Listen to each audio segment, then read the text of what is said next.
northern part of the kingdom west. This is where Lionsgate lies. Here the bird sings outside his nest as he greets the morning sunrise. In Lionsgate, 'neath the tall fir trees, on your face feel the ocean breeze. Feel the magic that's in the air, in Lionsgate the fair. To Lionsgate my thoughts return, I stop and I dream for a while of tourneys bold and fests nocturne, and ladies whose smiles beguile. In Lionsgate, 'neath the tall fir trees, on your face feel the ocean breeze. Feel the magic that's in the air, in Lionsgate the fair. The forest, the trees, the folk friendly, there's naught that can compare to the enchanted land that I call my home. Call it Lionsgate the fair. To Lionsgate, 'neath the tall fir trees, on your face feel the ocean breeze. Feel the magic that's in the air, in Lionsgate the fair. And now, my friends, my journey begins back to my far northern home. I turn my steps to my origins. To Lionsgate I must roam. To Lionsgate, 'neath the tall fir trees, on your face feel the ocean breeze. Feel the magic that's in the air, to Lionsgate the fair. In Lionsgate, 'neath the tall fir trees, on your face feel the ocean breeze. Feel the magic that's in the air, in Lionsgate the fair.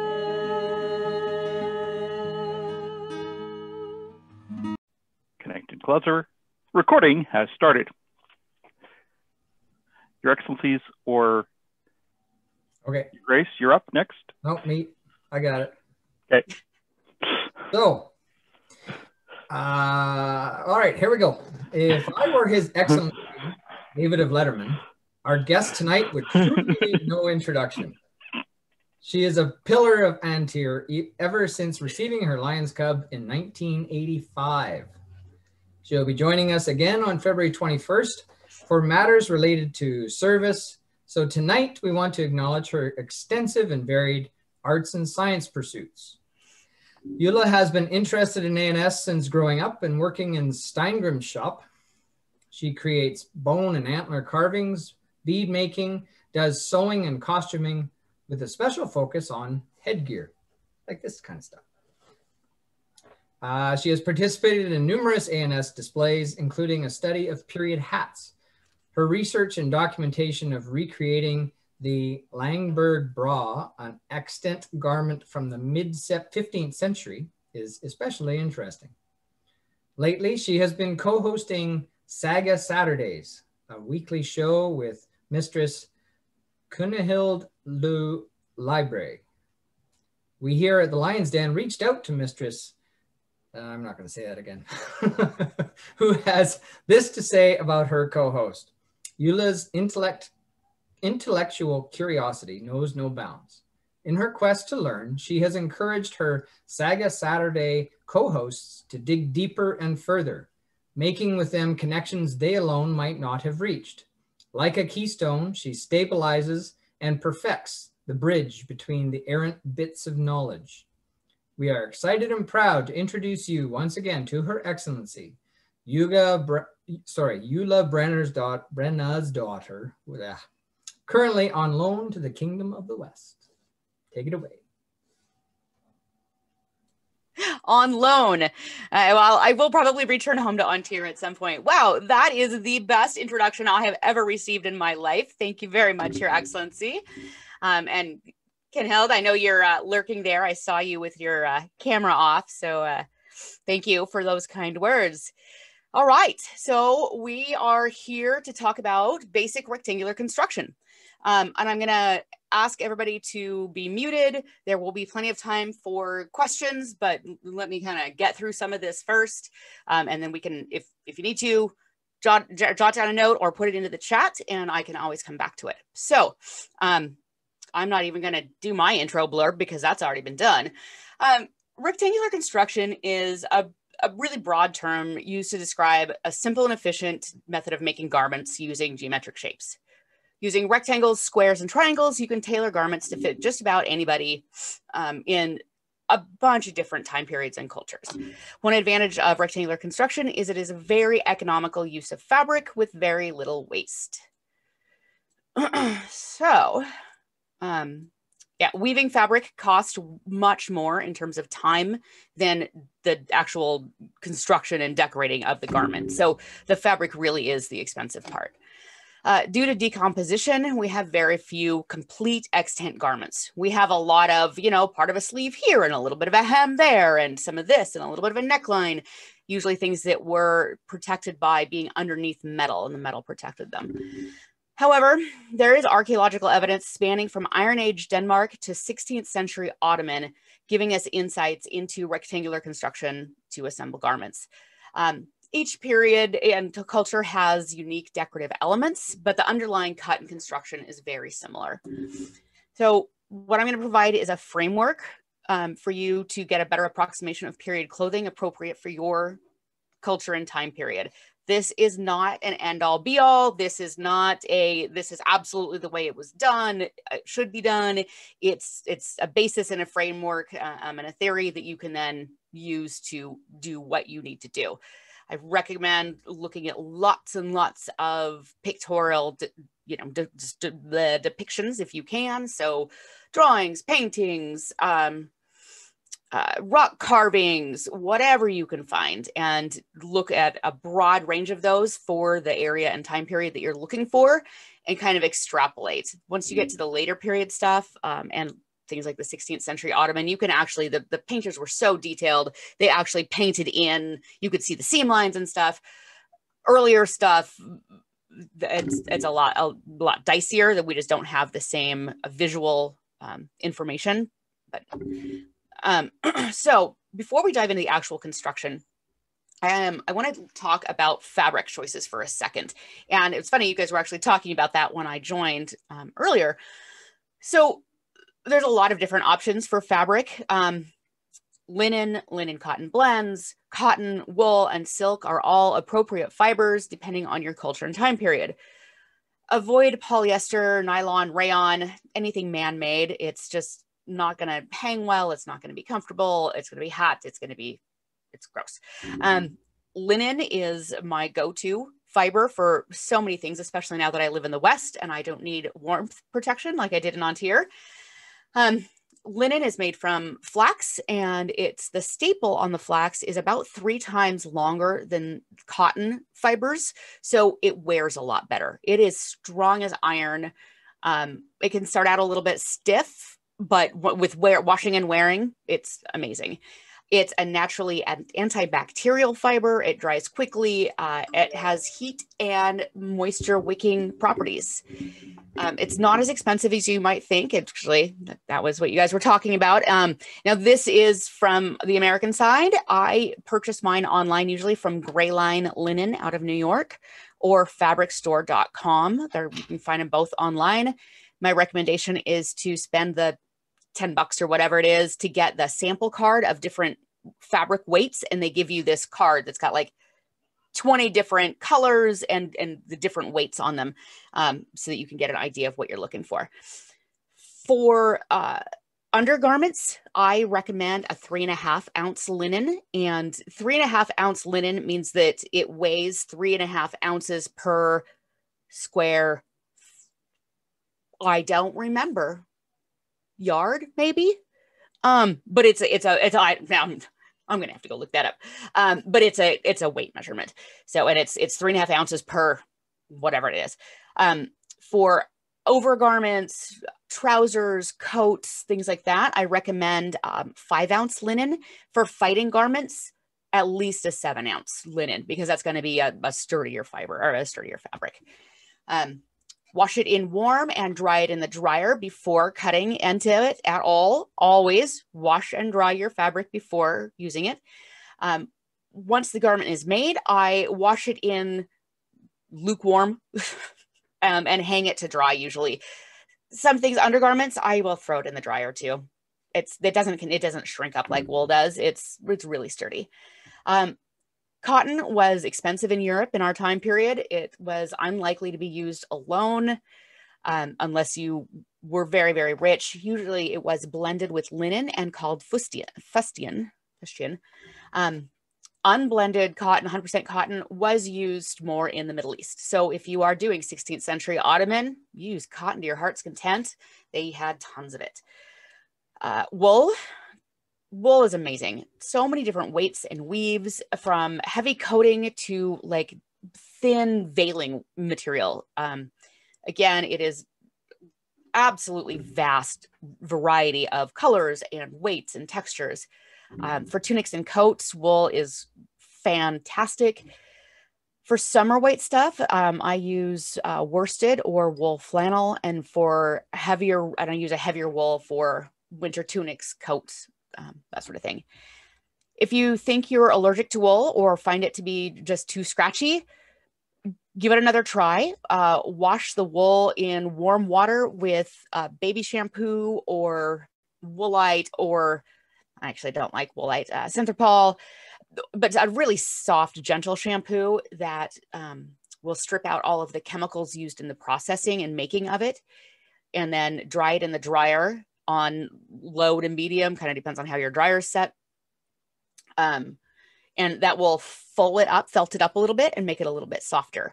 If you wear a linen under tunic underneath it, it'll help give you some buffer and to your skin, so the wool is not directly on your skin. Again, wash it and dry it before cutting. If you continue to wash and dry in the dryer wool, it will continue to shrink, and the youngest child in the family will then be the best dressed. And sometimes wool shrinks in bizarre ways. I have an overdress, 14th century overdress, that only shrank vertically, right? So the waistline is now at my bust, which doesn't really work. It never shrank widthwise. It just got shorter. It's very bizarre. Silk, also a great choice, produced in China. It arrived in Europe via trade routes, the Silk Road. Very expensive and rare, though. When it originally arrived with the Norse traders, it was not in bolts like we think of fabric. It was in pieces. It was in strips and squares and stuff like that. There's a reference to a rich Norse king wearing a red silk tunic that was an ostentatious display of wealth. Most of the silk found on clothing in Northern Europe in grave finds are thin strips to decorate hems and cuffs and chest strips and things like that. Byzantines, Huns, Arabs had a closer geographic location to China, used bigger pieces, because like the further west you get, the smaller the silk pieces come.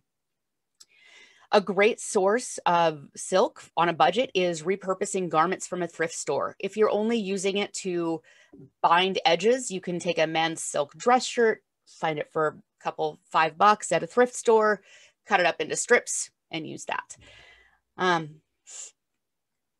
Fur, also a great material. You can use it to trim things, hats, mittens, coats. They're great for lining coats, especially up in the cold, wet north. You can find them inexpensively at thrift stores. Garage sales, eBay is also a great source for old coats. If you take them apart carefully, a small coat can line about half of a SCA type coat. Pre-made collars and capelets are fantastic to repurpose into trim for coats and cloaks and that sort of thing. Okay, so that's my blurb on fabrics. Let's get into why we're actually here. I'm going to start doing some screen sharing. And I'm going to share.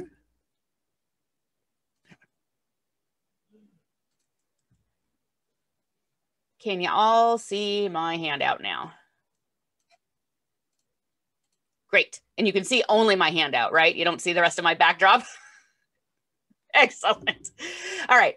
So here we have a couple of examples from Caroline Priest-Dorman showing extrapolations of presumed rectangular construction from Birka and Hedeby. These are both 10th century-ish in Sweden, Norway, yeah, Sweden.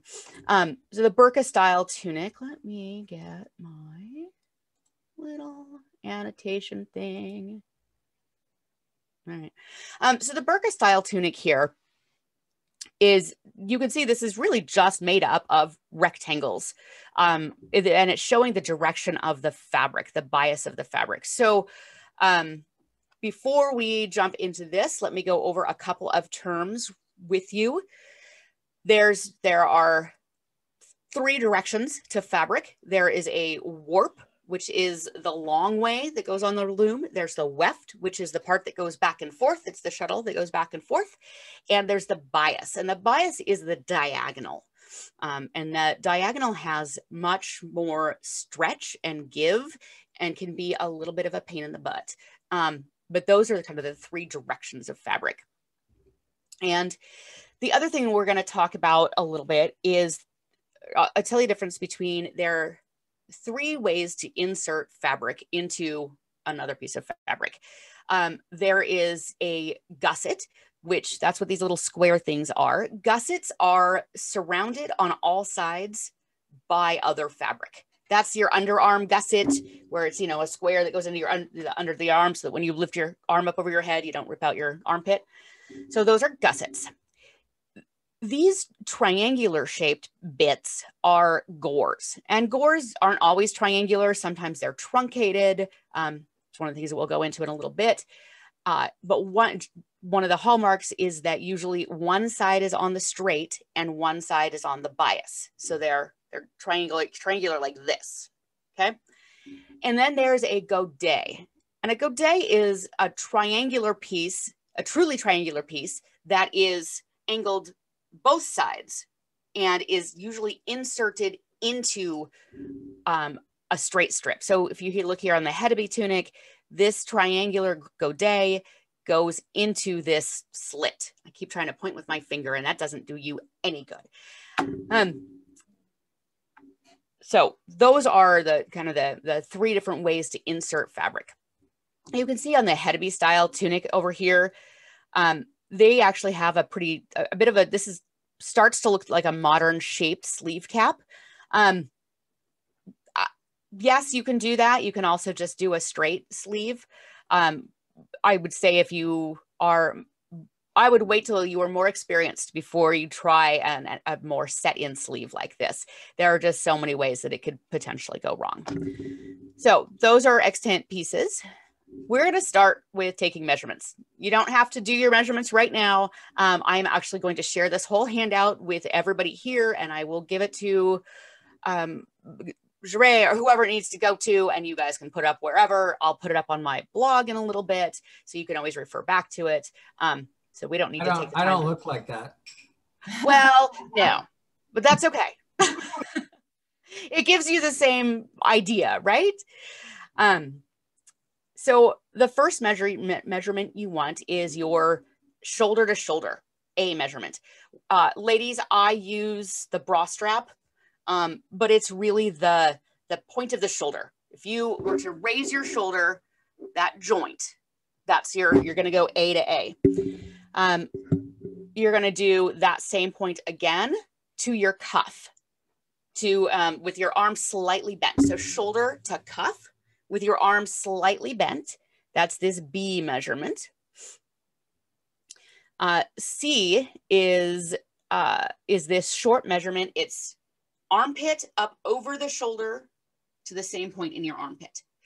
Women, again, we have a little bit of a cheat here. You can attach, or just kind of tuck the end of your tape measure into your bra and like basically where your underwire is. So that is your C measurement. Then you're going to do armpit, same point right there where your underwire is. Wherever you did your armpit over and around your shoulder, you're going to do armpit to waist. This is natural waist, gentlemen. Natural waist, not where you wear your pants. This is where your waist actually is. Armpit to waist. Okay. You're going to do shoulder to hem. That is however long you want it, whether that's your knee, your ankle, floor, whatever. You're going to do your wrist or hand measurement. That's measurement F. And when I measure a wrist, unless you plan to put a hook and eye closure or buttons or something, you need to actually measure your hand at the widest point, which is going to be across your knuckles. I kind of make a little bit of a pointy fist. I don't know what that was called.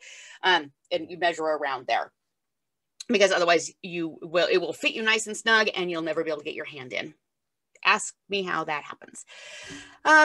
So you're going to want your bust or your chest at the widest point. You're going to want your waist. Again, this is your natural waist where you actually bend. And do you all know how to find your natural waist?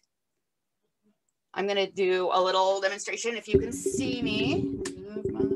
All right. So natural, and this is a rectangular cut tunic, and you can see how, I mean, it's a little big on me right now, but you can see how it comes in. Oh, look, you can see my books behind me. So to find your natural waist, put your hands on your hips, above your hip bones, below your bottom rib. There's going to be a little dent in there, right? And to make sure that's the right spot, just bend. If you bend at your waist, your actual waist is going to be right there. You cannot, in fact, bend at your hip if you wear your belt at your hip. You can try, but best belly dancer in the world cannot bend there. So it's right here. Okay. All right. Okay, we've got waist, and we need hips. Ladies, if your hip measurement is drastically larger than your waist or chest measurement, you might have to make some other adjustments, but I'm talking, it's got to be a bigger, like 15, 20 inches bigger than your larger other measurement. But if you're very, very pear-shaped, heavy bottomed, you might need to make a couple of adjustments. Hips. Okay. You also need the center back to your cuff measurement. So the center back, almost all of us, especially if we work at a computer, have a little bit of a bump on the back of your neck. That's what we're talking about. So it's the center. This looks like it's in the front of on her clavicle, but it's actually supposed to be in the back. It's the center back to the cuff, again, with the arm slightly bent. Because if you don't measure your sleeve with your arm slightly bent, when you move your arm, your sleeve is going to ride up to your forearm and it's just going to look silly. And then you need your waist to hem. That is K, which is not marked on here because I lost track of what I was doing, apparently. Okay, I've got measurements. Now what do I do? So I'm going to start by taking these measurements and putting them onto the burqa pattern just so you can get a better correlation. So A, this is your shoulder measurement. That's your shoulder to shoulder. E is your overall length. So that's your shoulder to hem. C is your up and over the armpit. B is your shoulder to cuff. That's all you need. You don't need all the rest of those for this basic tunic. That assuming that you are rectangular shaped. However, none of us are actually rectangular shaped. So the body panels, the basic body panels are, and this is where we go to my hand drawings, which are terrible. I I'm a fabric artist, not a painting artist. So the body panels are as wide as the shoulder. That's your A measurement, and as long as the shoulder to hem. Depending on your fabric, you can do this either in 2 pieces with a shoulder seam, which is what I usually do because I'm short and I can get away with doing them vertical. I can do them weftwise on my material. If you're taller, you may not be able to get away with that. Again, depending on your fabric, you can do this all in one big long piece. So it's A width, and then E would be twice your, because you have to have a front and a back. Okay. The sleeves are as wide as the armpit up and over the shoulder, and as long as the cuff, the shoulder to cuff. So that is exactly the same. Now, version A, we're going to walk through 2 different versions. And version A is the base for the version B. Version A gives a better look. I mean, we're starting to get into a more tapered look, a more fitted look. If you were to just take your widest measurement, your bust, your waist, your hip, your whatever is the widest measurement, and made that your whole body panel, for most people, that puts your shoulder seams off your shoulders. And that just, it looks weird. You get this weird poochy thing in your armpit, and it's just not flattering. I don't know about you.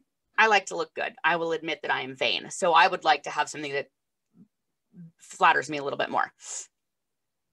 In this one, the version A, the side gores, remember this is a gore, a gusset is surrounded on all sides, and a godet is a triangular insert. So this gore are cut on an angle on one side and straight on the other. And to get this gore, you take your chest measurement, G, and twice your A measurement. So A plus A, here, I'll look at, can you see this? So your chest measurement minus double your body is your minimum amount. Then you're going to want to add a couple of inches for ease so that the garment isn't skin tight. I usually add in 2 inches. Other people add in 4. It's a little bit of trial and error on that until you figure out what you like. Once you dial in what you like, it does not matter how much your measurements, your dimensions might change as long as you're using the same math. It's all a formula. And then you're going to divide that number by 4 because you're going to use 4 panels. This is panel 1, panel 2 for the front, and then on the back is panel 3 and 4. So for me, and I didn't grab my tape measure, hang on.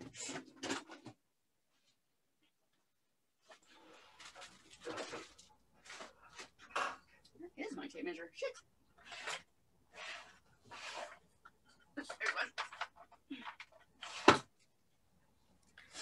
Sorry, usually have one on my table. So for me, do you want questions in the chat, or do you want them at the end? They can go into the chat. I just can't see. There's one in the chat. I don't know if you saw it. Oh, there we go. When I started screen sharing, the chat thing closed, and I didn't even notice it. All right. If I measure at my actual hips, it's narrower than my actual belly. What should I be measuring? Measure your belly. Measure your whatever's the biggest part of you. How's that? You want to make sure that you got the biggest part of you covered. All right. So my chest measurement is, right. I'm just going to do this. 40 is 43. My shoulder measurement is, are we still at 17 and a half?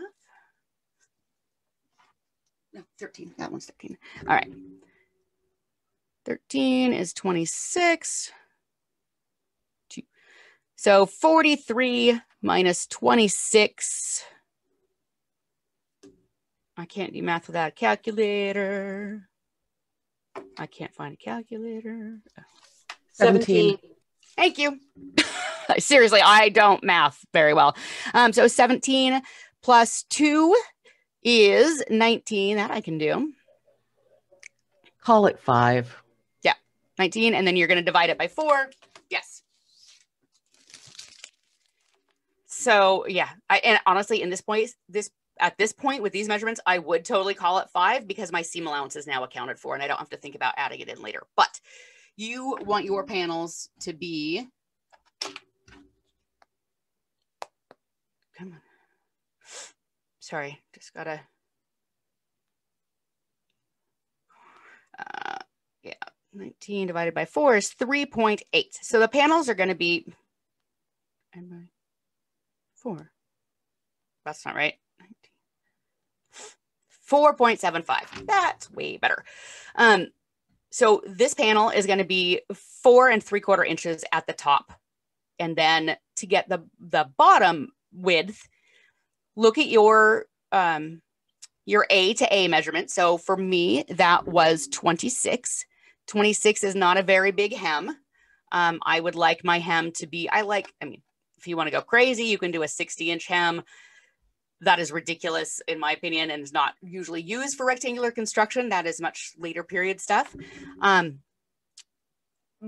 good hem. So if you just don't know what you kind of like for a hem, the best thing to do is to take a stride. If you've got linoleum or in your kitchen or something with a pattern, the easiest thing to do is just like take a couple of steps and see how many tiles you crossed. That is your stride length.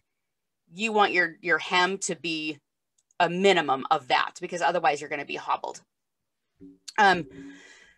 Important to add the same amount of ease at the bottom of the gore as you did at the top, and then divide that by 4 to get the four panels. So the length of the gore is your armpit to waist, D, plus waist to hem, K.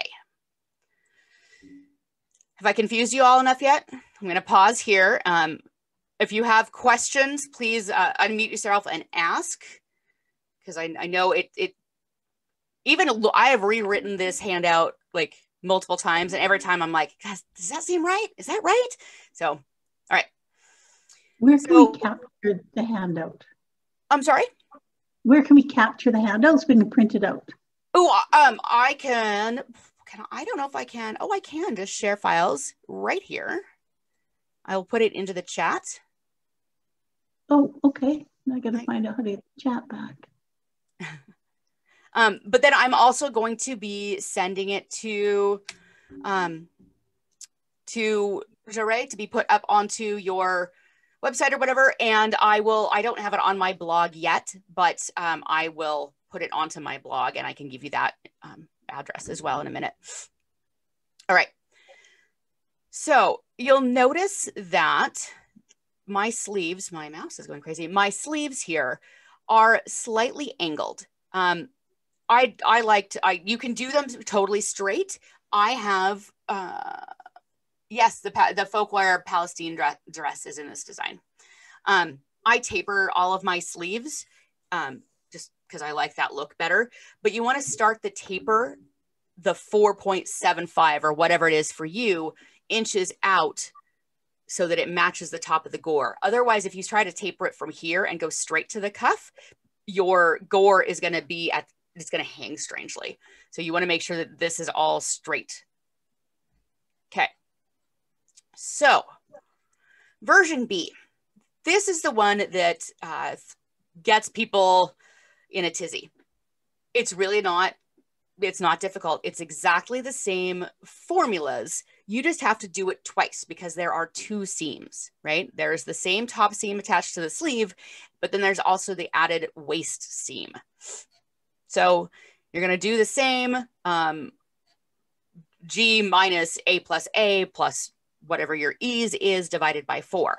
That's going to get you your top piece. Now, and it's going to be, the length is going to be just the D, just your armpit to waist. Now for this second gore, and so now we've gotten to the point where this is a gore because there's an open edge at the bottom, and this is a gusset because it's completely enclosed. So just to, confuse everybody even more. If you're talking to somebody, or if you reach out to me and say, oh my God, my gore just isn't sitting properly, I can figure out that it's actually a gusset that you're talking about. Like it's not a big deal, but that's the gusset, that's the gore. So you're going to do the same thing to get this H measurement or the waist measurement, but you're going to use H instead of G. So it's the exact same formula.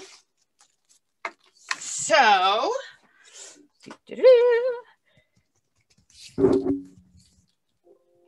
no idea. 36. And you already have your A to A measurement. So 36 minus 26 is 10, plus 2 is 12, divided by 4 is 3.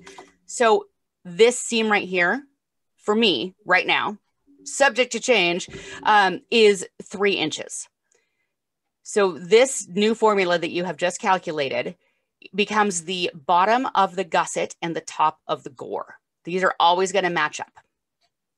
And then your length of this score is your K measurement, which is your waist to hem. Okay. That's it. We're done. Okay. Not quite. So those are all the measurements that you need. And I'm fighting with my tape measure now. Make sure to add in your seam allowance.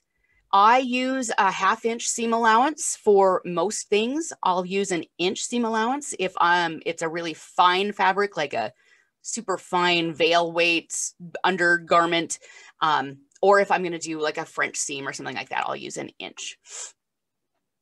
Hang on, sorry. So now you're ready to lay out your fabric, mark your lines, and cut or tear your material. This is the hardest part right here, is finding the best use of your material. Do I have any other graphics? No, I'm going to stop sharing.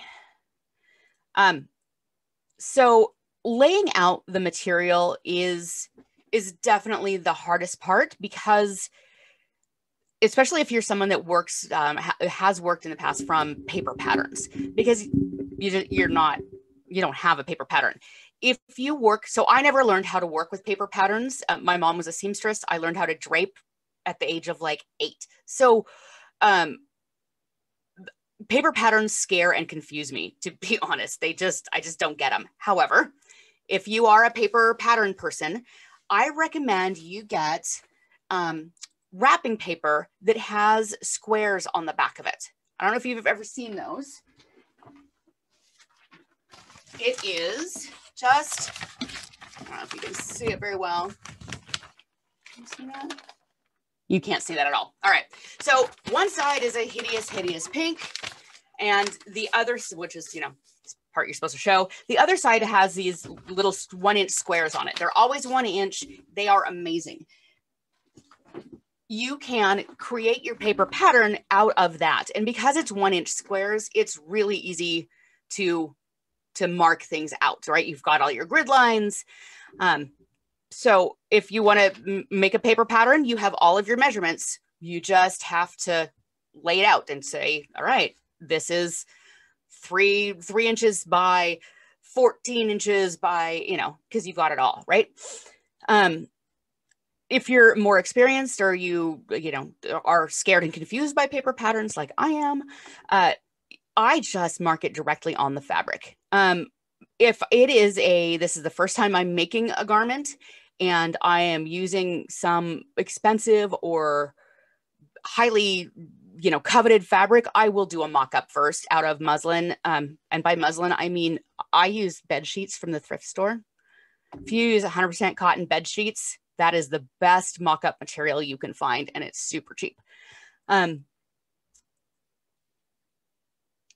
just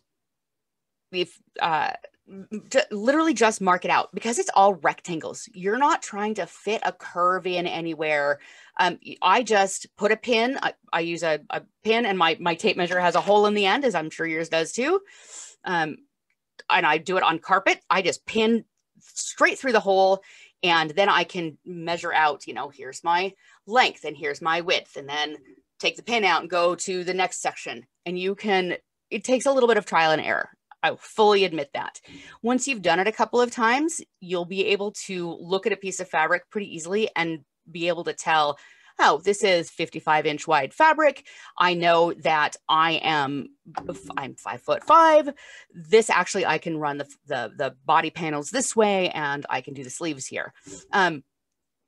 If you know, not as an experienced sewer as I am, just take a little bit of trial and error. I use chalk. And if I realize I'm, you know, not the most efficient use of the fabric, you just brush the chalk off, try it again.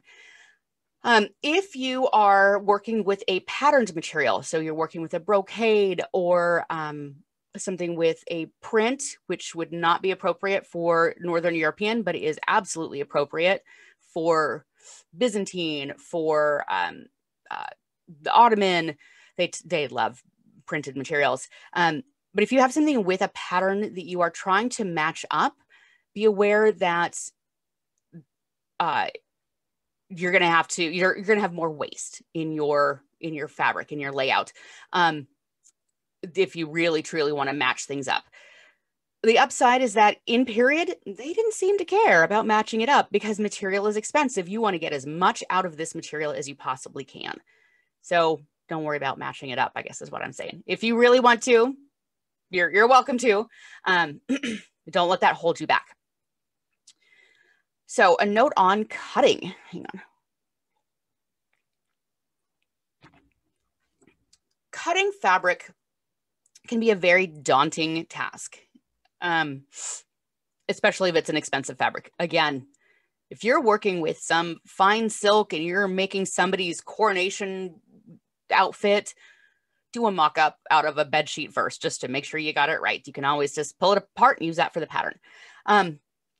But when you're cutting out your materials, I always recommend, there's a couple different ways to do it. You can just do it with scissors. However, a lot of materials tear really, really well. Lightweight silks tear like butter. It's amazing. It makes a horrible sound while it's doing it, and you think that you're just ruined everything, but it's great. So I always recommend trying a tear first. So the way you make a tear is mark your line. You just take a snip just through the selvage, so maybe a 1/2 inch of a snip, and just gently grab both sides of that snip and start to tear. You'll know pretty much right away. If it's really difficult to tear, stop, don't do it. Most of the time you'll be able to tear it. Linen tears very easily. Silk tears great. Lighter weight wools like flannels, they tear great. The downside to tearing is that it does stretch the fiber a little bit. So you'll have about maybe an inch and a half right at the torn edge that can get a little rumpled, a little stretched out. If you just steam iron that section, it'll be as good as new. You won't even notice it. All right. So if your fabric doesn't tear, the next best thing you can do is to draw a thread. To draw a thread, you start with the same little snip and you gently tease out a couple of the fibers and you just slowly work it out. It's probably going to break a couple of times. Then you take your scissors, you cut up in the void of the threads you've just taken out, you cut up to that point and then pick those threads back up again and do it again. That's your second best way to do it. Third best is actually using scissors to cut the whole thing. You will always want to use scissors when cutting a bias, anything on the diagonal, because you can't tear the fiber on the fabric on a diagonal. Because we are working with straight lines, if you are using scissors, just use a yardstick to mark your line and then just cut right along there. If you have a rotary cutter and a mat, that is the bomb. Especially if you're doing any type of big production stuff like onto your checky, for instance. So, all right. So you have now got all of your measurements. You have laid it all out, whether it's through paper patterning or just laying it on the material. You've cut everything out. You have all these pieces. Great. What's next? So for construction, you're going to start by sewing the 2 body panels together at the shoulder seam. If you did it the body all in one, up and over the shoulder, obviously you can skip this step. You're going to cut the neck opening If you're making a coat, you're going to split it all the way down the front. If you're making a tunic, you're just, whatever your neck measurement is. I take my actual neck measurement, and add, what do I add? I think for this sitting on my collarbone like this, I want to say I took my neck measurement and added an inch to the overall measurement, because by the time you turn it back, then it gets bigger with each turn, right? If you are binding it using a silk binding or some sort of seam binding, then measure exactly where you want your collar to be, because it's not going to get rolled. A pro tip on necklines to make them more comfortable: situate them so that they are 1/3 on the front side of the shoulder seam, and 1/3 on the back side, 2/3 on the front side. You want it lower in the front than in the back, because otherwise you're gonna strangle yourself. Exactly. I personally hate anything on up against my neck. I can't wear turtlenecks, stuff like that. So that's really important. Like I said, for a coat, you're gonna split it down the front. If you're gonna do a wrapped coat, something like kind of looks like a ghee coat, you see them in Scythian, you see Norse coats. You're gonna add a triangle of fabric to each of the front sides, the front split. And how big of a wedge of fabric you use, you have to kind of eyeball that. It really depends on the person, but when you put on the coat and it sits open, you're going to want the wedge to come to about your waist. It's a general rule of thumb. All right. So now we're going to start by sewing the side panels to the sleeves. I always start, so in the version B, where there's a sleeve, a gore, and a gusset, I always start, I don't know why, it's just the way I do it. I start by taking your sleeve, I attach the gore to each, I attach the gusset, the middle part, to each side, and then I attach the gore to each side. You can do it however you want to. The goal is to get, let me share this again.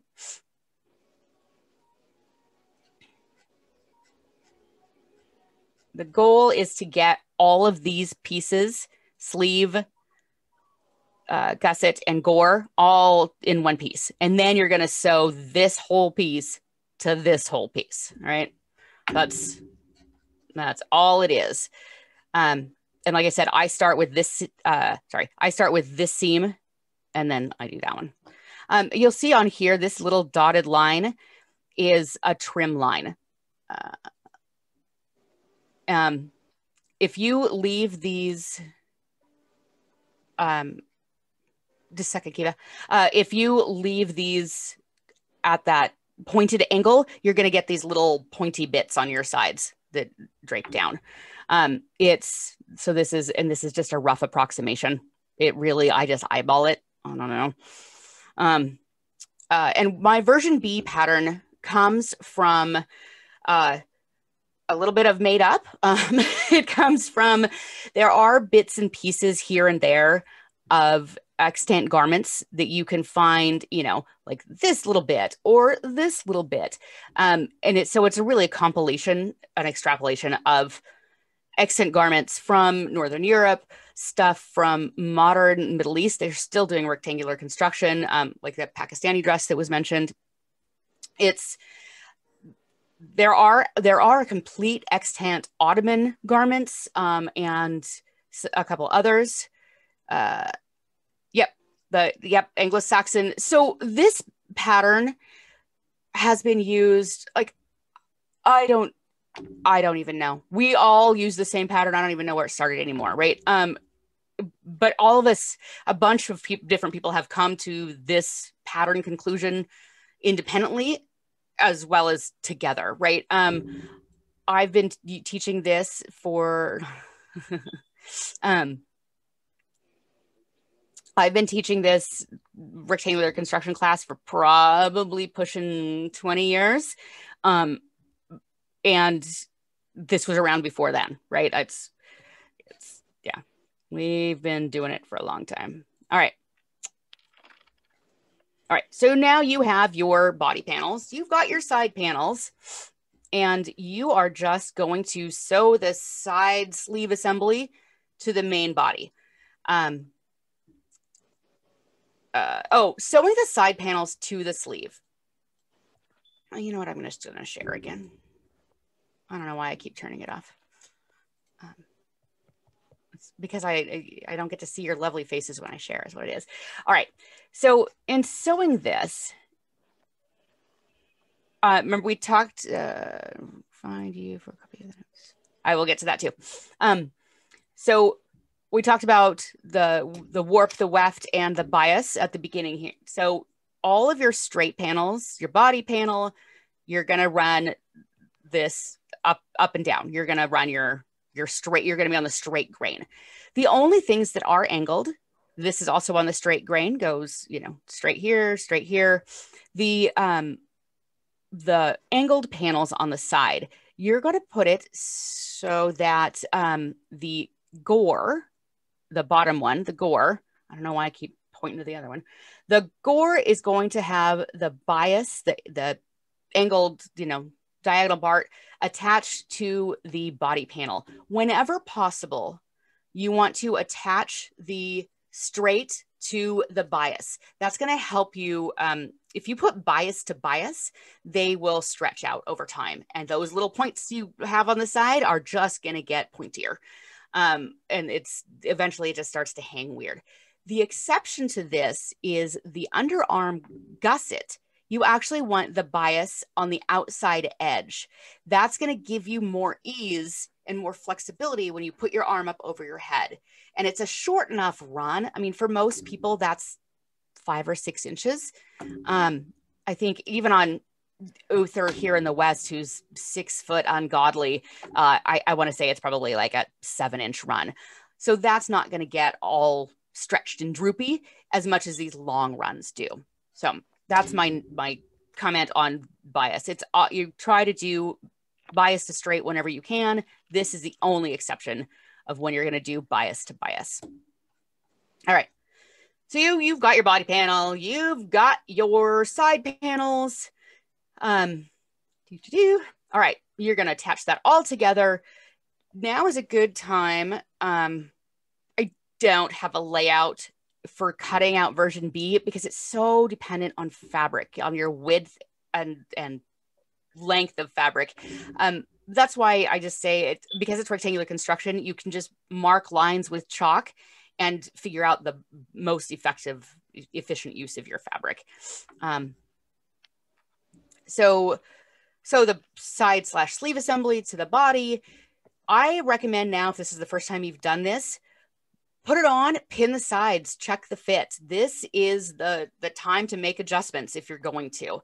If you need to make adjustments, you realize that it is ginormous or too tight, then you're going to get, you're going to want to just pick out that one long seam that goes up and over your shoulder. And you can either cut down the body panels is usually what I recommend if it's too big. And if you need to make it wider, just put in just a straight strip of the same material, however much you need. And yeah, this is the time to shape the sleeve. If you want to taper it down, you're going to sew the side seams and do your seam binding, your double turning your hems, however you're going to do your seam binding. And you have made your garment. So, again, to alter a garment, let's say you made this garment 10 years ago, you're pulling it back out of the closet and whoops, that COVID-19 hit and you're now 19 pounds up. It doesn't fit the same way. The easiest thing to do is unpick that long seam, add in a piece of fabric on the body panel and sew it back together again. There are extant examples of different fabrics being used for exactly that purpose, right? So it's call it a blue wool tunic that has a 2-inch strip of red wool on either side. That was most likely because it was handed down to somebody who was a bigger person, or it was, you know, exactly this. It didn't fit anymore. So again, if you need to make it smaller, you just cut it out. If you are adding years after the fact, and it looks, even if you have the same fabric left, it won't have worn the same way. It won't have faded the same way. You can use the same fabric. You can use a contrasting fabric. And if you can add some embellishment to it, you can make it look like it was an intentional thing. If you're worried about that, I usually just like stick it in and it doesn't matter. So there's a couple of sources. And again, this handout will be in the, I put it into the chat, but I'll get it to Jure and it'll be all over the place. So looking, you've already printed it out. That is lovely. Inga Haag's Viking Women's Dress in Burqa is a fantastic book with lots of information and is in English. Die Tracht is not in English. It's also lovely. I look at the pictures a lot. Margaret Hald's Ancient Danish Textiles from Bogs and Burials, also fantastic. One of my sources was a handout, Rectangular Construction for Tunics, Coats, and Jackets by my dear friends. This is Hanem Goulinet, Order of the Laurel and Antir, and I don't know what she's using, Mistress Suvia, who was her apprentice. So funny story, Goulinet and I wrote and taught rectangular construction a bajillion and a half years ago. She has since been elevated to the Laurel. She basically handed the handout to her then protege and said, hey, this needs to be rewritten. She's since been elevated, and then Goulinet emailed me because I had lost my copy, my version of it in a computer meltdown. So this is really, a lot of this is based off of the one that Goulinet and I built. It was the weirdest thing. It's been through like 4 different progressions and it's back to me again. Anyway, but they are both fantastic resources. Carolyn Priest-Dorman, who had the Burqa and Hedeby diagrams at the very beginning. She's a fantastic resource. All of her stuff is online. She is SCA, but also is a textile expert, a Norse expert specifically. All right, so I'm looking for questions. So measuring and seam allowances. So in the handout, which you will have, here's all the measurements that you need. And you don't necessarily need every single one of these for every garment. But these are just the base ones that I use. As for seam allowances, I use a 1/2 inch seam allowance. I take all of my measurements, figure out my pattern size needs, and then add my seam allowances. I just find it to be easier to do that because my seam allowance is a 1/2 inch, and you just start to get into these weird fractions, and it's honestly just confusing. I don't do math. So yes, some math is required in this, but it's not difficult math.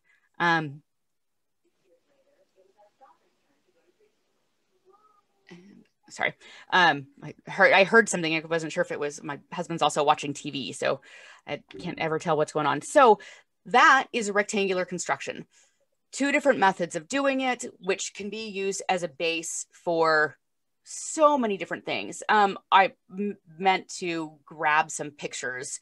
Let me see if I could find, because I've done Ottoman, I've done Norse, I've done, you know, Finnish, all kinds of things. It's all based off of this.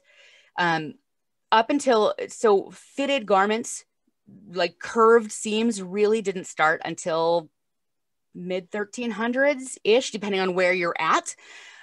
So anything before that is this. You can actually do a very fitted garment with this if you are committed to doing so. There are some ladies that I know that have used rectangular construction and made things that are basically push-up bras and puts everything in all the right places. It just takes some fiddling and working on. So North English 14th century would be after 14th century, 13, it would be transitional. So that's the time where it really is very regionalized. Depends on just when and where, but if you look at the Bolshevik Bible, which is 1230, 1250, something like that, still very much rectangular construction. We start to get into the more fitted curved line stuff in where did it start? It started more in like the Flemish, I want to say it starts in the Flemish area. Someone's going to correct me. I know that. But so this would be the transitional style for North English 14th century. I would probably be doing curved seams then. Oh yeah, this would be Alexandria in the early period, Byzantine up to the 1300s. Absolutely, absolutely. Anything before the 1300s, anywhere, I would say that this is the way to go. After 1300s is where it starts to get very much more regionalized. Sewing the seam, straight stitch, zigzag, or folded French seam of linen on linen. Up to you. I do straight seams, straight stitch for everything. I don't serge anything. I don't. Most of my edges are still raw. Did I finish this one? I don't know. Oh, the great thing about both linen and wool, especially, is it very rarely frays or runs. That's a great thing about all natural fibers. They are much less prone to fraying than man-made fibers are. One of the exceptions to that is silk. Silk can fray like a hot damn. So a little bit more caution with silk. But I probably finish my seams half the time. Even in period, they were not all finished all the time. It just depended on how much time was available, how, someone's class level, status level. Plenty of evidence for not finishing seams. So for really lightweight, like veil weight linens, chemises and sort of things, yeah, I will do a French seam on those, especially if I'm making it for somebody that is harder on their clothes. For my stuff though, I use a 1/2 inch seam allowance. I also sew a lot of things by hand these days, mostly because my sewing room has been turned into my office for the last 9 months.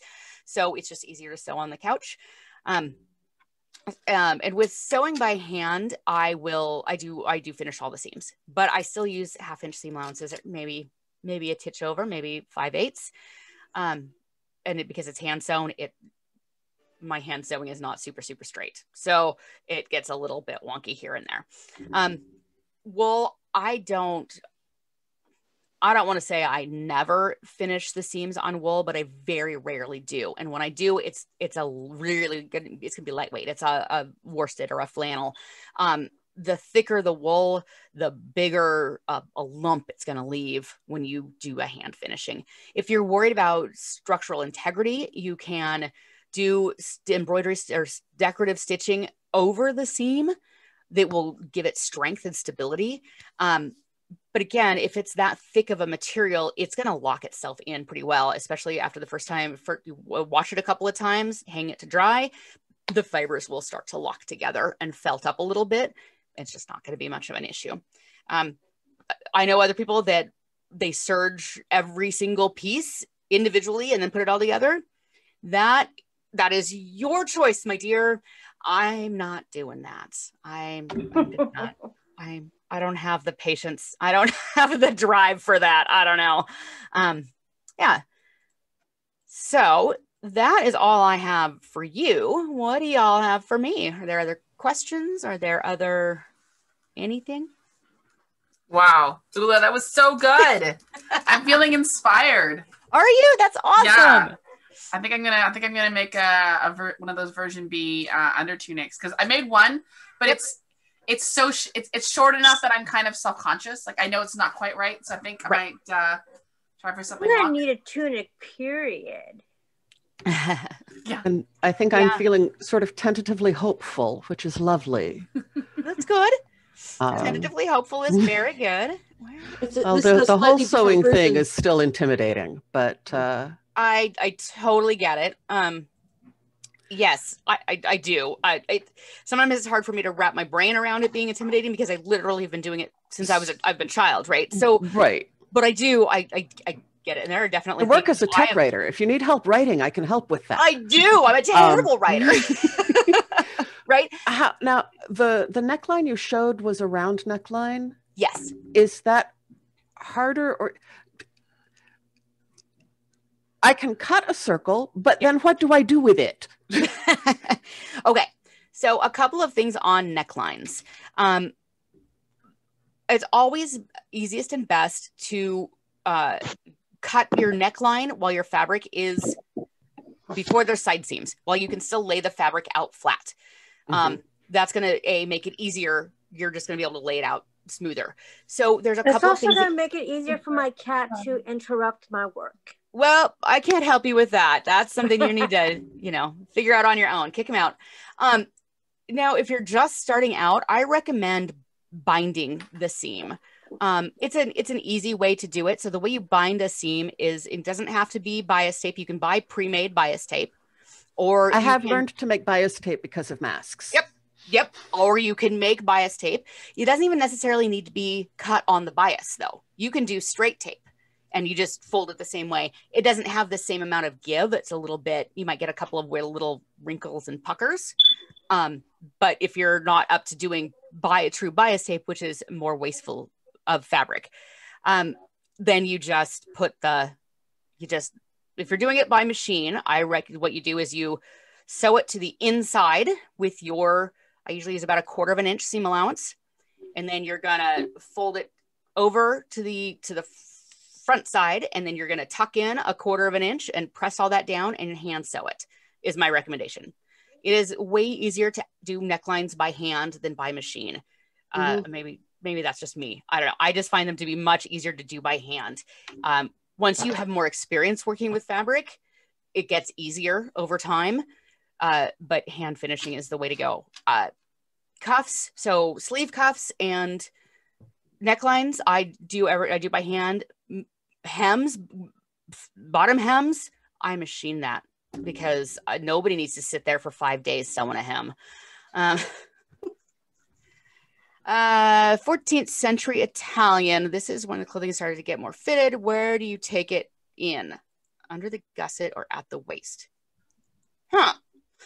Okay, well, that's a whole nother thing. So to take this and then shift it over to a fitted, what we think of as a fitted garment, there's a lot more going on than just where you're nipping it in. So I do 14th century stuff as well. And my 14th century stuff, I use 4 panels. The only seam that's straight is the center front seam where I lace it. And all of the tapering is done on the sides and in the center back. In my measurements, I have generally about a 10 to 12 inch difference between my bust, my waist, and my hips. That's a lot to try to get tapered in. So that a 14th century Italian is that would take, you could start here and nip and tuck until you get there. But that's not the best way to go about it. The best way to go about it is actually to start from a different base source. And I'm not going into that right now. I'm sorry. I do those by draping. I start with rectangles of fabric and I nip and tuck and grab until I get the line that I'm looking for. I don't know how else to do it. And even when I'm doing it for someone else, I do mock-ups and mail it to them and they try it on if they're remote or in COVID, try it on, we do a video consult and I have them pinch and tuck and then I take the pattern and reformat it and send it back again for another fitting. So yeah, I can't really tell you exactly where you would need to take it in. It's so dependent on your body type and exactly the look that you're going for. Sorry. Can I offer you guys one other idea for material source? Sure. So I made a Iron Age finish outfit, and I needed wool for the overdress and for the apron. And I found the best wool actually at an Army Navy store with the Army wool blankets. Oh, interesting. Wow, I haven't found The old anything. vintage wool blanket. Yeah. Wow. They've been washed and washed, so they've shrunk as much as they're going to shrink. Right. And you can get them in a very heavy weight, and you can get them in a much lighter weight. And they were way cheaper than buying something new. Sure. Yeah. So I'm always sourcing wool blankets when I go to the thrift store because they make really wonderful petticoats for a later period. Absolutely. And great Viking coats. I have, I not now because I don't live near any thrift stores. I live in the middle of nowhere now. But when I still lived in Portland, Oregon, I got a lot of materials from the thrift stores. Tons of, whether it's blankets or curtains, 100% silk curtains at the thrift store that worked out to be like 50 cents a yard or something like that. It was just ridiculously amazing. So yeah, thrift stores, yard sales, eBay. It took me a long time to get to the point of buying fabric online because I'm a person that likes to touch it and feel it and really know it. But there are merchants, dealers that are reputable. I know them because I've bought from them before, right? So I can get some guesses that whatever is going to work. If you are, I don't have any idea on resources up there in Vancouver. When I was in Portland, it was Fabric Depot, which is now out of business, Mill Ends Fabric, and the Pendleton Woolen Mills. There's an outlet in Milwaukee, and then there's one in Washougal. And they used to have a lot more wools. And here in New England, here in New England, it's Dorr, D-O-R-R. Right. And they've got outlet stores everywhere. And I scored for $10, 25 yards of pink silk. It was in the materials section at the Goodwill. Yep. And when I got it home, I realized there's beadwork and embroidery along most of the bottom. It's actually a sari. Sorry. Yeah. And they didn't know what it was. Yep. Oh, happens so all I've learned to the check. time. Yep. Check in the scarf section. Mm-hmm. Sometimes they put them as curtains because they just don't know what it is. Yep, absolutely. I've got a question from Mistress Fureleaf. Did you have something you wanted to say? I saw your hand was raised.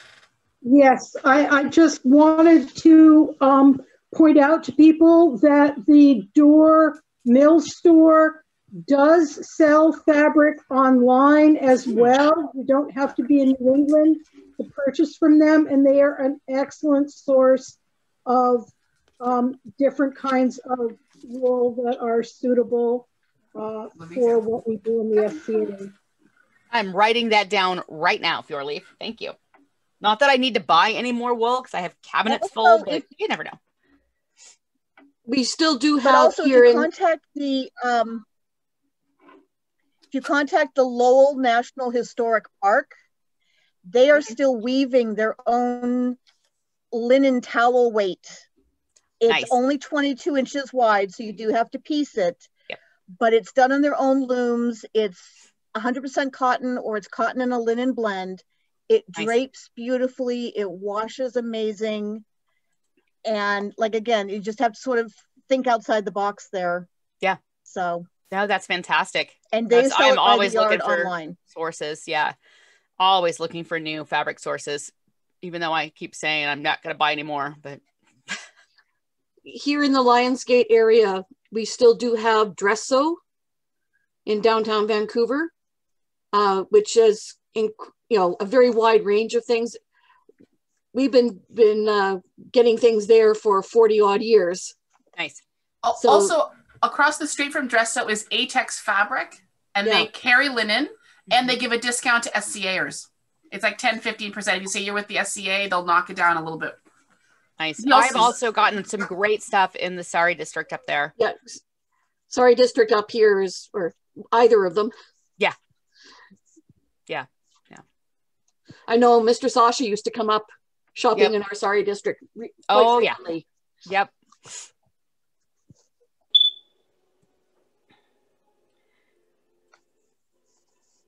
All right. Any questions? Anything that I guess I got spoiled because. So Ulla, did you want to fire me a PDF or a Word, whatever works for you, of that handout, and then I can make sure I'll post it to the Lionsgate forum? Yes, I will. Okay. How do you want me to email it? Do you want me to do it in Messenger? How do you want it? Either or. I'll throw it in my email is just my name at gmail.com. So Zoe McDonald at Gmail, or if it's a PDF or whatever, you could also send it on Messenger. Yeah, I'll send it on Messenger right now. Away. There you go. And for anybody else, I mean, it doesn't have to be for questions directly to Ulla now. You can talk amongst yourselves too. And yes, you can. And also, I can't talk. Feel free to reach out to me if you have questions. You are in the middle of this and it just like you get stuck. You can find me on Facebook as Ulla Paulsen. It's ULA PAULSEN. I am friends with both Kiva and Jeray, and I'm friends with, half of the people on this call, I think. So you can find me online. Facebook is probably the easiest way to get me. You can also email me at ula1066@gmail.com. And Ulla will also be back with us February. She's our only speaker to, I've sort of wore her down and she's agreed to come back twice, which is very nice of her. Because in Ulla's, other SCA life, she's incredible service and actually was stepped in as our head of retinue for us when we were King Queen of Ontario. And she's going to be coming back, sort of doing a talk on Retinue 101. That's February 21st. We're super, super excited. Yep. I would love to come to that class. Perfect. And that's going to be my last time teaching Retinue 101 in Ontario. I've been out of Ontario long enough now that it's time for me to pass the torch to somebody that lives there. So I have tasked my former protege, now a Pelican, Lizette is kind of taking over the reins on that. So you guys are gonna get the last. Is she taking any proteges? Because I could use a Pelican. You'd have to find her and talk to her about that. So I'm a little sad about that, but it's gonna be great. It's something that I absolutely love and I'm very dedicated to. So yeah. Wonderful. Ulla, this has been so amazing. I mean, normally now we just sort of have an informal chat. Right. So you're welcome to stick around for that or if you need to go, no worries about that. But thank you so, so much. I learned some new things. I learned some new terms. And I want to make some new stuff. Yeah. I'm glad I inspired, and it kind of scares me that you learned new terms from me because you are so talented in your own right. I don't even know. But I'm not. I'm a weaver. I don't make the patterns. But the gore that was the bias on both sides. What did you call it again? That was Godet. GODET. Like waiting for Godet. Yeah. Waiting for Godet. Okay, I can remember that. Yeah. This is a slightly different version of rectangular construction than I've been using. So I'll have to try it and see how it works. Great. I believe my daughter is using this sort of thing, though. Oh, interesting. So now I want to find out what yours is. That is great. All right. I am actually going to bounce. I need to finish doing stuff here. So thank you so much for giving me this opportunity to host. Well, you're welcome. You guys have the handout. You guys will do what needs to be done. And I'm posting it right now. Perfect. And feel free to, if anybody has questions, if it's 18 months from now and you finally get around to doing this and you're like, oh my God, what was she saying there? Reach out to me. I'll still be here in 18 months. Not a problem. So thank you for the class. It was very thank you. Excellent. Well, have a great evening, thank everybody. You very much. Have a fantastic 2021. We're going to kick this year. Thank you. Yeah, we're gonna kick it right in the ass. Kick it in a good way. All right, bye. Again, kick its ass. Bye.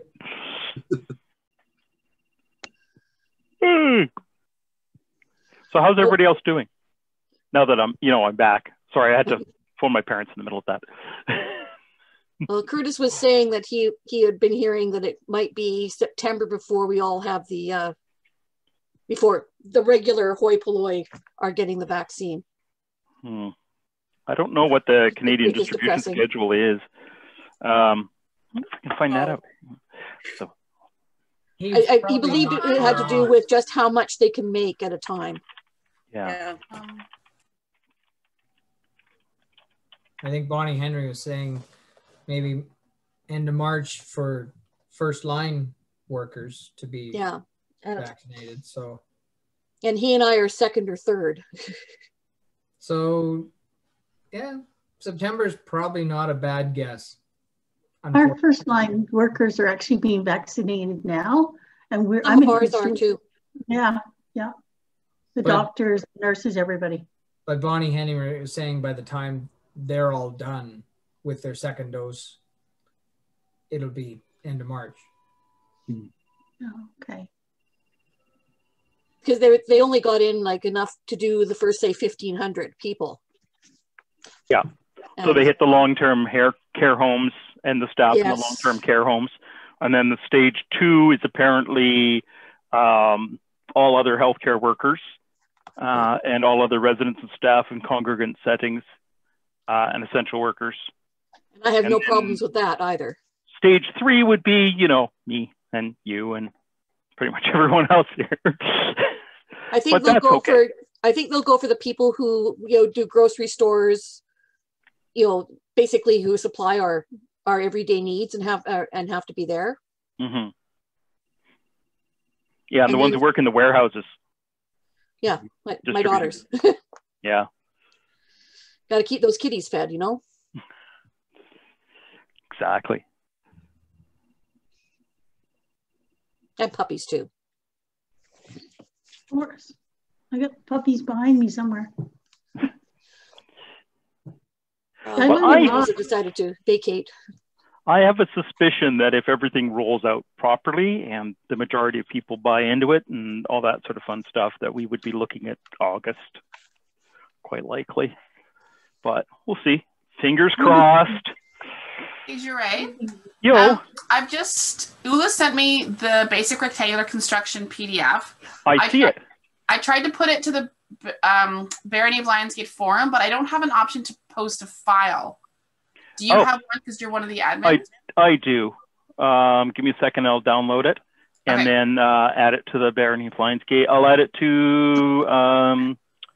no, I need to go to this Barony of Lionsgate, sorry. And events, I will add it now. I'm going to mute myself while I talk myself through this. One moment, Perfect. please. Thank you, Jay. Okay, so we'll have that loaded right now. And I'm wondering, can I was able to open it and print it right. Right that was nicer because I was able to take notes on the printer. Oh, nice. While she was talking. That's perfect. That's a good idea. I didn't think of that. My printer's downstairs. Okay, so I'm going to sign off as soon as Jure gets back. We have 3 little kids, 2, 4, and 6, and I can hear that bedtime has gone slightly sideways. So I'm gonna just help, but I'll just stick around. No idea what you're talking about. I've never had that ever happen. Really? You're so lucky. You probably don't remember. I counted myself lucky if they stayed whatever they were doing in quiet. Or if they're too quiet. That was day 1 in the hospital. What? I kept thinking on day 1, I kept thinking somebody was going to come and collect the baby. Like, oh, good job. But no, they let you just take it home. It was insane. I was like, this can't be right. Not sleep for anything until one of the nurses said, well, let's try Dad. And they put her on my chest and she fell asleep. So I couldn't move for hours while he was asleep on me. But Dawn got to sleep, so it was all good. I know that I used to put mine down for collegium and just send them to their rooms. And apparently they were doing all sorts of playing downstairs. I found out years later that what they would do is they'd gather underneath the air ducts where they could hear the music and play quietly so that I didn't come down and actually put them to bed. They got to listen to the music that way. That's pretty cool. Smart kids. Well, and then when Malin had Willow, that kid would not sleep anywhere but in her own bed at her own house, being put to bed in the right way. which made it very difficult to time collegium rehearsals for a few years there. I was like that actually as a kid. Couldn't fall asleep anywhere that wasn't my own bed. Don't know why, but ours were we were one of the first in the barony to have kids, and then Oak and Sharon moved over from Seagert, and they had kids about the same age, and they sort of ran as a pack.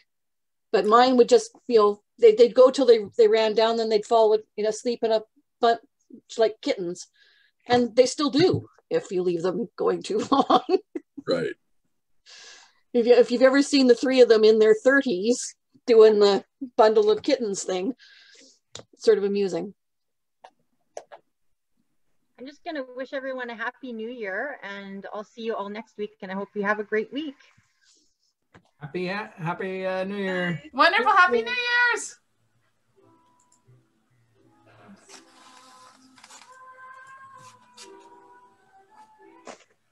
I got more hockey tomorrow. I'm looking forward to that. I'm sitting here trying to figure out how I can duck out of work and watch the Canadians game in the afternoon. I haven't looked at the schedule. Where's our at? 3 o'clock?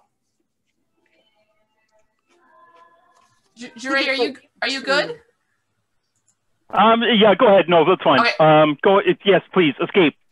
Okay. Rescue his grace before he is overcome by the Hottentots. I'm having some challenges getting that file uploaded, but I've got it downloaded, so that's a good start. Okay. I will see everyone next week. Bye-bye. Bye-bye. Bye, Kiva. Goodbye. Good night. I'm taking off too. good night. Good night. I think everybody's bailing out. Was my information passed to your branch marshal yet? Yes, it was. Okay, I haven't heard it. They were doing a lot of overtime before Christmas. Makes sense.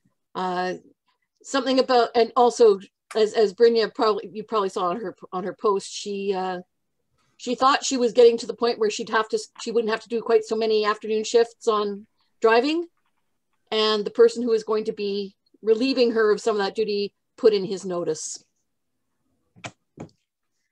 So yeah, she was not a happy camper. What's her Facebook?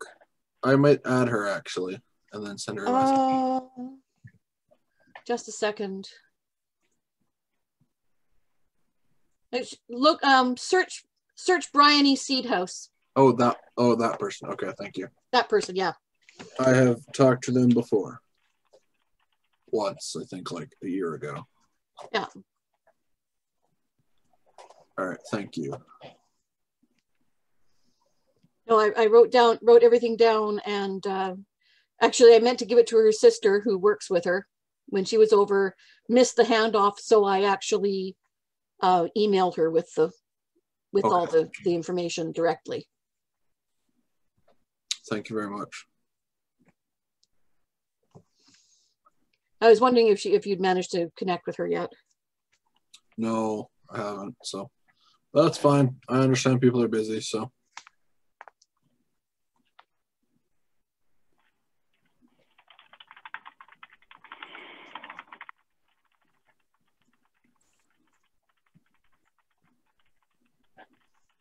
How does one, well, okay, so my first question about this is, can someone outside of Lionsgate become a sergeant of Lionsgate? Yes. Okay. Has happened in the past. Okay. Speaking as the Baron, yes, you can. And Okay, as a former sergeant, yes, you can. Okay. I wasn't sure what the current view was. That's why I said has happened in the past. I'll tell you what, she could probably answer for you because she's sitting right over there. Okay. He would like to know if applicants outside of Lionsgate can be sergeants of Lionsgate. If they're involved with Lionsgate, if they have some sense of belonging and some sense of love for Lionsgate, we would welcome that application. Okay, thank you, milady. There you go. Because I know Sarge might ask me to do that one day, so I was just curious because I know that's how I'm connected to Lionsgate. Mm-hmm. It's through the Werners, so yeah. Yeah. We are very connected to the Werners. Yeah. So I've heard. So yeah, I'm definitely interested in coming to some Lionsgate events whenever events start again. So yeah, well, it's a bit of a drive though. If I can get to Sarge's place, I'll just go with him. And luckily, there's a bus that stops. Actually, there's 2 different buses. Yeah, I could take one on the weekends all the way out to Vancouver, or I can take one all the way to Rock Creek or Soyuz. That's only 3.5 hours away. Yeah, I can take 2. So the one that goes to all the way to Vancouver, I can either get off in Rock Creek or Soyuz, or the one that goes to Kelowna, I can get off in Rock Creek. And he's just up the hill from Rock Creek, so it's like a 11-kilometer drive down. Yeah.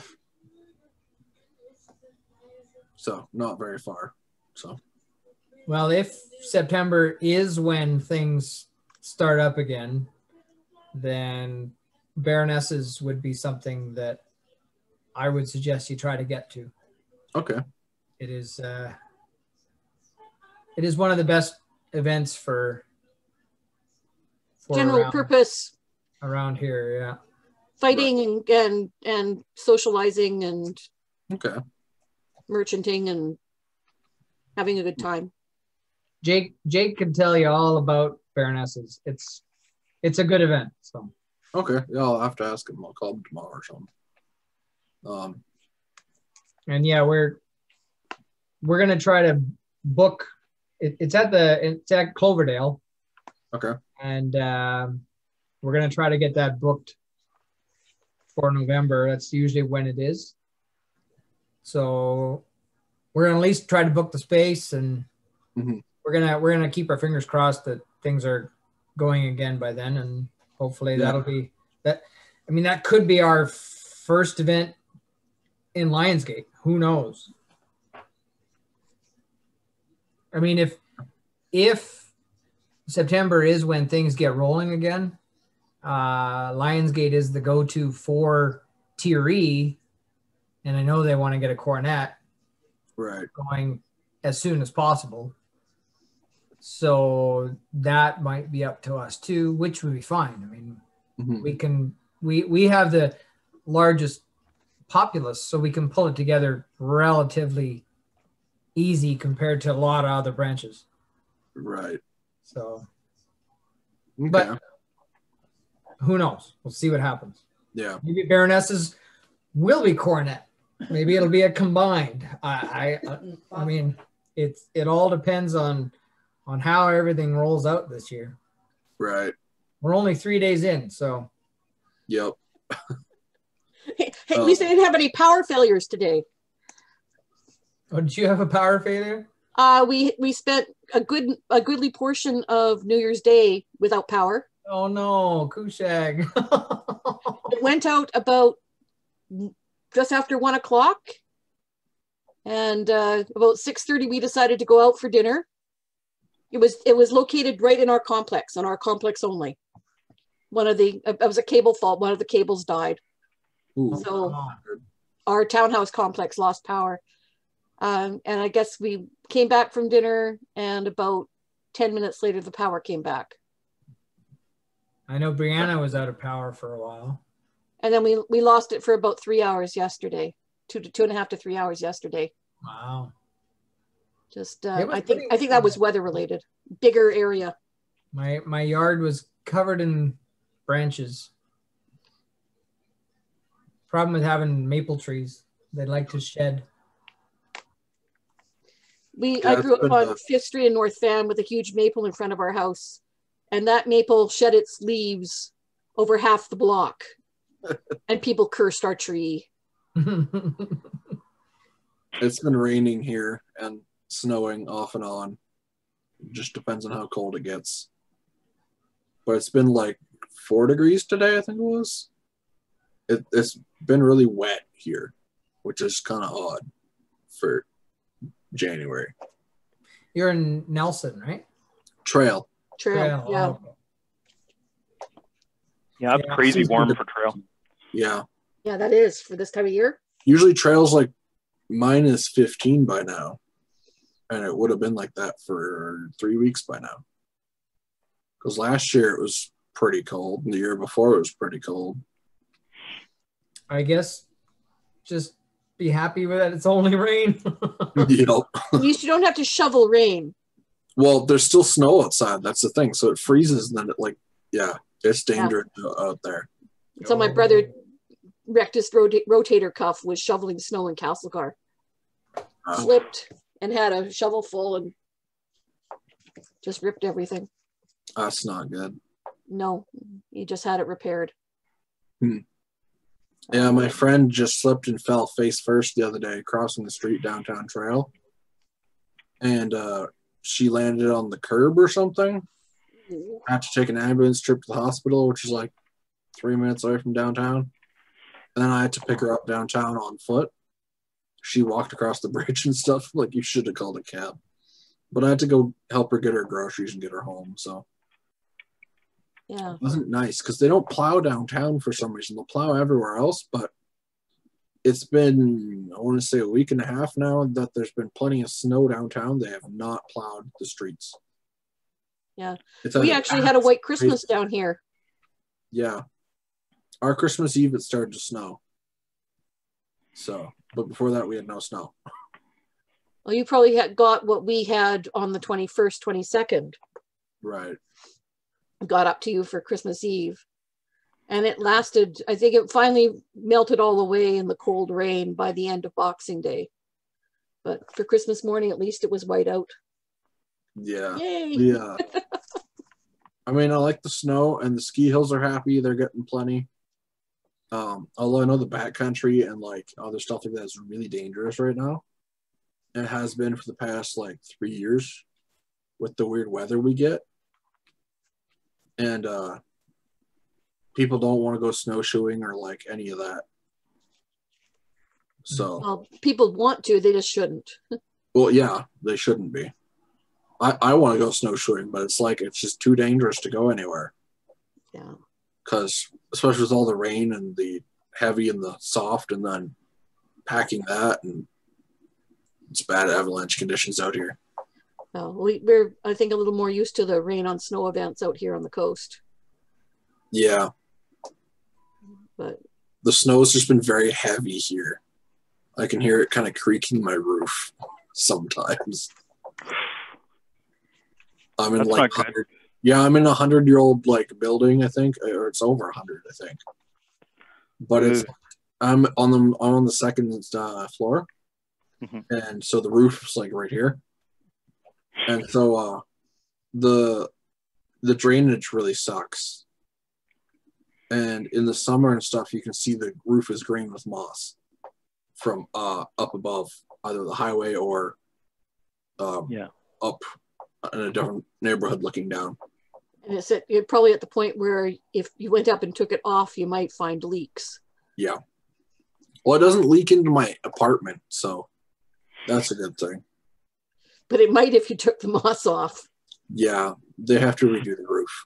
The drainage really sucks, or just unclog the drains. I don't know. Yeah.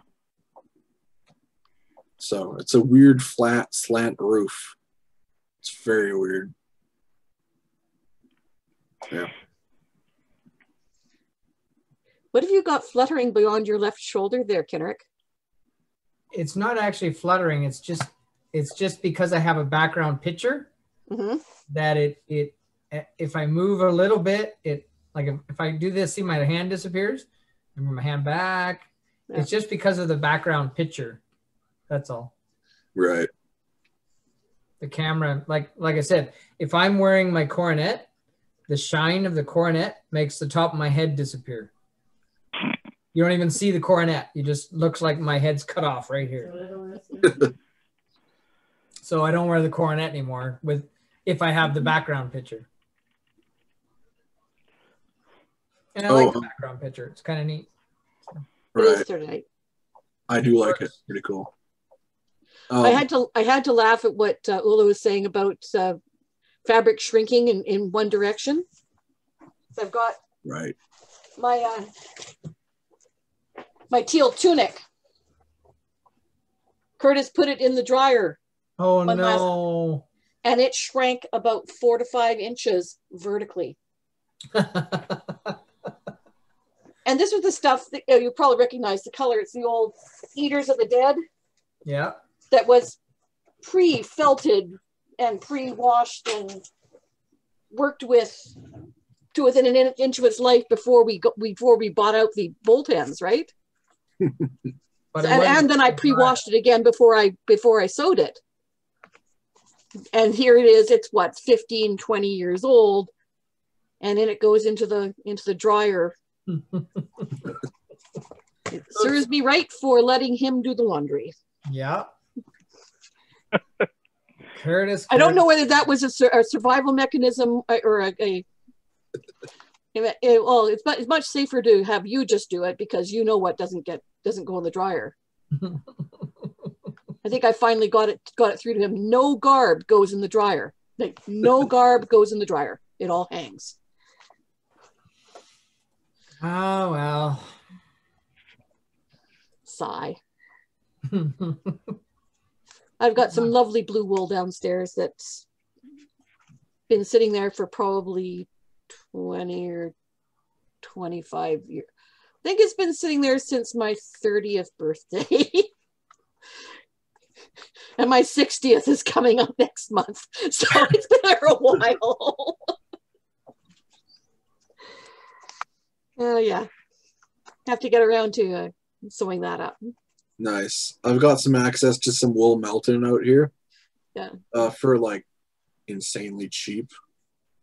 This is a melton. I like melton. Yeah. So, I've got black, wine, two big rolls of wine color. It's like that one right here.